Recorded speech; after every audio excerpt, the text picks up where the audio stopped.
మొట్టమొదట నేను రేవంత్ రెడ్డి గారికి ఒక్కటే వార్నింగ్ ఇస్తున్నా. రేవంత్ రెడ్డి, నువ్వు ఎన్ని అక్రమ కేసులు పెట్టినా, ఎన్ని కవ్వింపు చర్యలకు పాల్పడ్డా, నువ్వు ఎంత నీచ స్థాయికి దిగజారినా, హరీష్ రావు గారు, కేటీఆర్ గారు, మిగతా అందరూ భారత రాష్ట్ర సమితి నాయకులందరూ కూడా తెలంగాణ ప్రజల పక్షాన్నే ఉంటారు.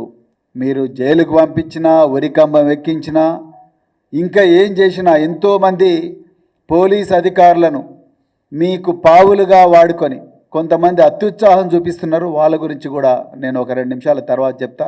అధికారులు, ఐఏఎస్ అధికారులు, ఐపీఎస్ అధికారులు, వాళ్ళ గురించి కూడా చెప్తాను. మీరు ఎంతమంది అధికారులను పావులుగా వాడుకున్నా హరీష్ రావు గారు తెలంగాణ ప్రజల పక్షాన్నే ఉంటారు. ఇది గుర్తుపెట్టుకో. నీలాగా ఓటుకు నోటు కేసులో